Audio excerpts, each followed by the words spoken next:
Is with the former president right now in Soweto. Let's cross to Mbali and get some reaction.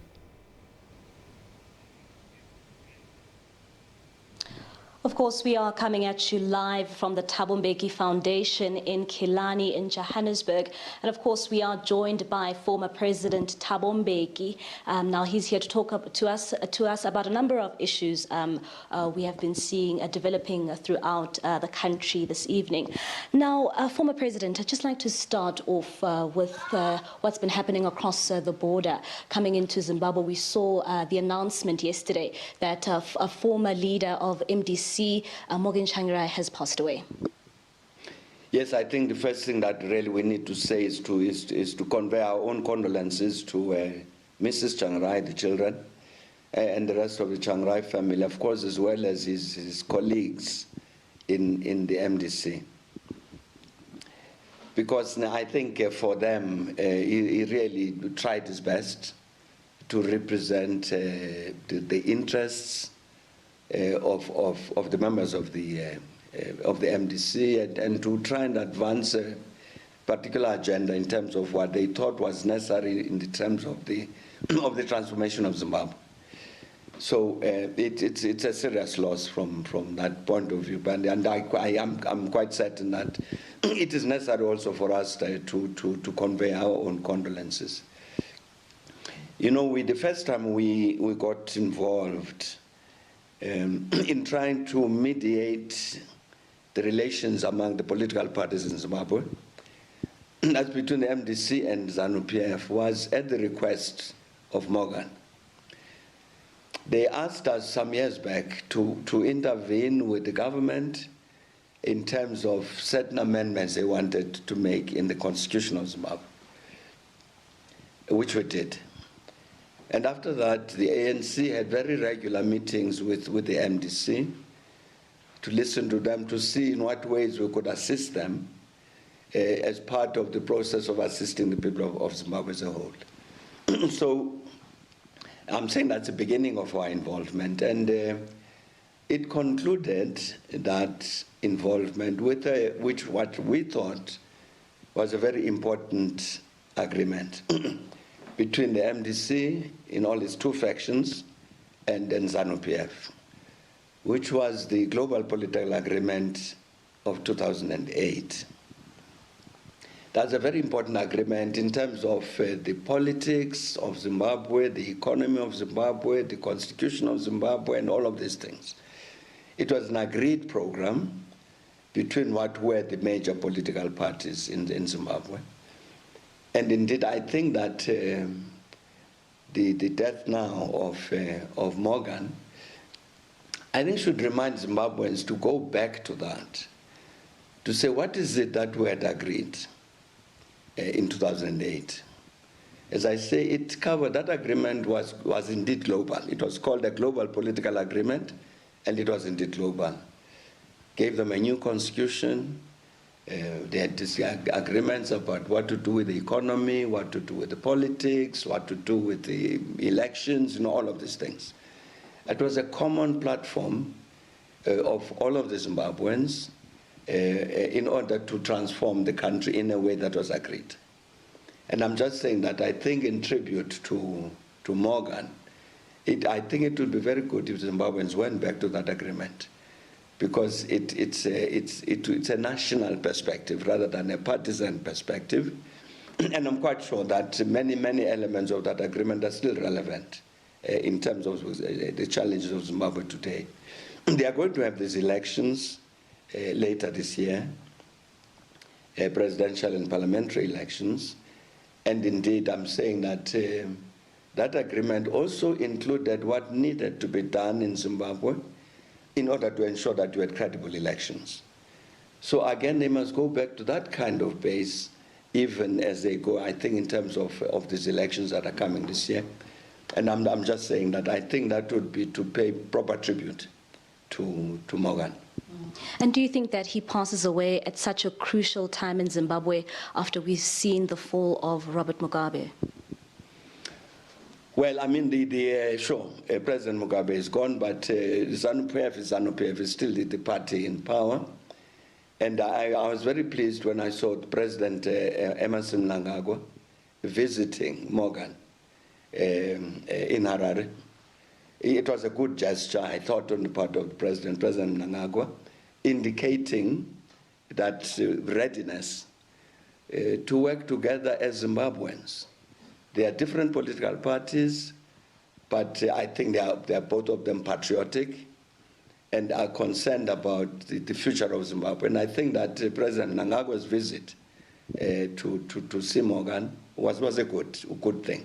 And hopefully the elections that they will have will indeed be credible, not create space for them to be contested, as has happened in the past, so that you avoid intimidation, the use of violence, and things like that, ensure that the voters' role is properly handled, and there's no, all of that.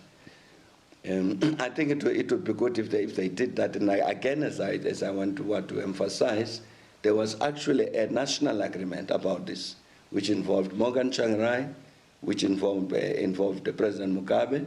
It involved Atham Tambara at the time. So the entire senior political leadership of Zimbabwe had agreed about how to conduct their elections, and I think that's what they would need to do this year. And what would you say are your hopes for Zimbabwe as a whole and the MDC, as well as ZANU-PF now going into elections much later on in this year? Well, the first thing to do, really, I think it's important that we should have these credible elections this year, so that you have a government that's elected, that is accepted by all of the people of Zimbabwe as having been genuinely, democratically elected by the people of Zimbabwe. That's important because of the leadership role that government has to play in terms of responding to a major challenge in Zimbabwe, which is the economic challenge. It's obvious that a lot has to be done to make sure that the economy of Zimbabwe recovers. But I'm saying that you need a credible government accepted by the population of Zimbabwe as a whole in order to be able to address that particular challenge. So I think that's the first thing. I think all of us would want to wish the Zimbabweans success in terms of holding genuinely free and fair elections. I'm saying in particular to create the circumstances to address this very major challenge of the economic recovery of Zimbabwe. Former President, I'd also like to bring this conversation back home. Earlier on in the week, we saw the ANC recalling its president, former President Thabo Mbeki, and we subsequently saw the foundation, Thabo Mbeki Foundation, releasing a statement. Do you think, in your opinion, that the ANC had no choice now to recall the former president? No, we thought that the leadership of the ANC was correct to do that, because there had been so much the hue and cry in the country. It's clear the population as a whole of South Africa was very unhappy about the continued presidency of President Zuma, and I think the leadership of the ANC did a correct thing. To say that really change was needed in terms of the presidency of the Republic. Because the country has many problems. I mean, there's a problem that all of us talk about quite correctly, which is the problem of corruption. Because it's obvious that this corruption has become entrenched in all spheres of government. Local government, provincial, national. That's a matter that needs to be attended to very, very seriously. We've got also this challenge in this country of these low growth rates in terms of the economy, which result in high levels of unemployment. It's a big challenge of unemployment. You've got serious problems of poverty. The economy is going to need large volumes of investment. It's going to need a lot of work in terms of improving the skills levels of our population. So I'm saying there are major interventions that need to be made And it would be good if indeed we get into a situation where the country is not consumed about fighting about who is president and all that, but the country actually attends to the real challenges, the ones that I've mentioned. So I think the leadership of the ANC was correct to take the decision it took. And hopefully this new leadership in the ANC, in government, will understand what the population thinks. That it's not just people to occupy seats and got new faces. It must be new faces who produce new results. And new results, we need to see these positive changes in terms of the lives of the people. And so that's what I hope President Ramaphosa, and congratulations to him on his swearing in and his election today and his swearing in as President of the Republic. But I'm quite sure that he is conscious of the fact that there is major challenges on which they have to focus. Also staying with the former president, President Zuma, we saw him, of course, resigning yesterday. Do you think that this was a step in the right direction for the country? Yes, I think it was. He did. President Zuma did the correct thing to resign. I mean, once the leadership of the ANC took that position, I'm saying in the context in which clearly the overwhelming majority of the population was saying it's really time that he left office, I think it was the correct thing for President Zuma to say, all right, I'll go, I'll resign. Maybe he ought to have done it earlier so that the ANC was not forced to have to threaten a vote of no confidence and all that. But anyway, it's happened. And I think that, as I say, it creates a possibility for this leadership then to focus on the real challenges facing the country. Just lastly as well, what do you think the ANC currently needs going forward? Because there's now this trend of them recalling their presidents, especially in the second term. What do you think needs to sort of change to move from that? Well, you will recall that at the end of the conference now in December, what the leadership of the ANC said, coming out of the conference, was that one of their challenges was the renewal of the ANC. I think that's an important thing. I do hope indeed the ANC will then do something about that. That renewal has got to do with repositioning the ANC so that it doesn't continue to be used as an instrument for corrupt practice, that it carries out its tasks as a true representative of the people. But to do that, you have to go through that process of renewal. Because it's obvious that over a long period of time, the ANC has attracted into its ranks people who were not in the least inspired by the value system of the ANC, but people who wanted to come into the ANC in order to get into government, in order to enrich themselves. That process of renewal must include, therefore, the ANC cleansing itself, as it were, so that it is composed of a membership that is indeed committed to this, to serve the people of South Africa. I think that's critical for the ANC too. If the ANC doesn't do that, they might use nice rhetorical language, but the capacity actually to act wouldn't be there.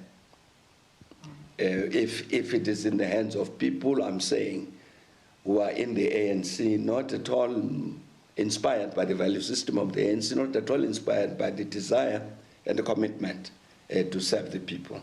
That renewal process in the ANC is important. And lastly, we do have a new president, Cyril Ramaphosa. What is your reaction to him? You've worked with him before. Just what is your reaction to his inauguration today? Well, yes, of course, we've worked with Cyril for quite a long time. I hope he knows that this change has inspired a lot of hope among our people who want to see clean government and who want to see a government that really, honestly, systematically addresses the concerns of the people. And I would like to imagine that that's what will happen. And I would like to imagine that President Ramaphosa would want to discharge that kind of responsibility to the people, and we're all of us prepared to help and support him in that regard. All right, thank you so much. That is the former President Thabo Mbeki just talking about a number of issues ranging from, of course, the death of MDC leader Morgan Tsvangirai in Zimbabwe, as well as the inauguration of South Africa's new president, Cyril Ramaphosa. It's now back to you in studio. All right, thank you very much indeed, Mbali Sibanyoni, getting the first comments from former President Thabo Mbeki about events taking place not just here in South Africa but in Zimbabwe as well, with the passing of Cyril Ramaphosa. We're going to take a quick